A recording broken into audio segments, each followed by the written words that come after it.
Have you ever wondered how a medium will communicate with someone that speaks a different language to the medium?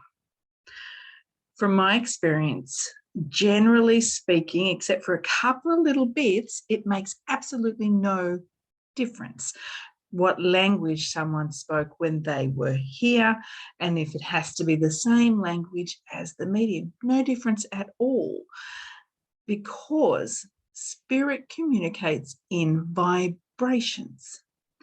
Now, the medium will translate those vibrations, and with the help of a whole heap of energetic beings that we can sort of explore later, that's what happens. Now, the translation will be present as a visual. So that would be a movie or a photo being held up, this type of thing, or sensations in the body, or even in those emotional spaces of heart. But when it's hearing spirit, it's still a vibration. It just is. That's what sound is.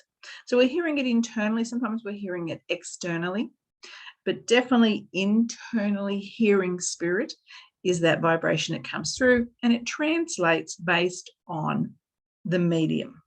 So whatever the medium's point of reference is, that is how it will work for the medium. How spirit sends them, that's a vibration, and we translate it based on our body or our subconscious, or even our training and things that we've set up to be able to translate it.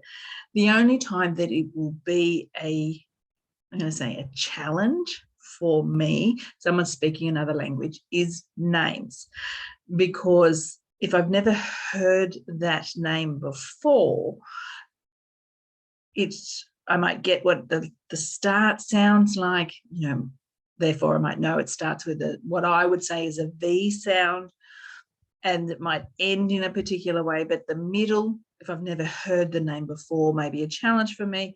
Or if it's particularly long names, some names are got a lot of syllables, and so that, for me, getting my tongue around it can be a challenge. So it's names. Any other communication makes no difference.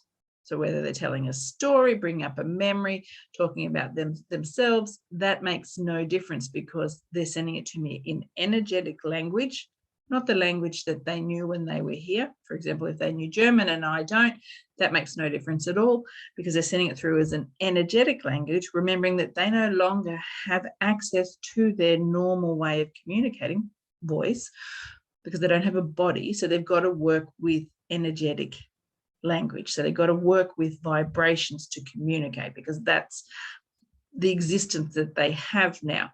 So they will use that to communicate, and then it comes into my awareness, and then I use my physical and my training and the way my mind works, which will be different to other people's, to turn it into language that someone needs to be able to understand. So if I'm delivering a communication, it'll be converted from that vibration that spirit uses into English, and I'll be able to deliver it that way to the person receiving the communication.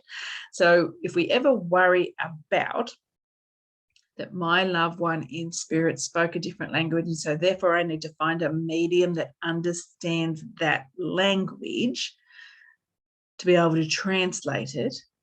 As I said, from my perspective, and I can only speak to my own experiences, it does not have an impact. The only impact that I experience is in names, because I don't have a point of reference. And so I will be trying to move my mouth the way and make those sounds that it feels like.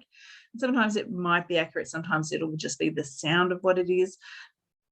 That's where I'm going to say, any kind of issue that we need to consider when communicating with spirit that had another language when they were here, different to the medium. So hopefully that gives you a little bit of insight about when spirit was from a different background, a different culture, a different place, spoke a different language, to the medium that is translating. It's all vibration. So it's about being able to translate that vibration.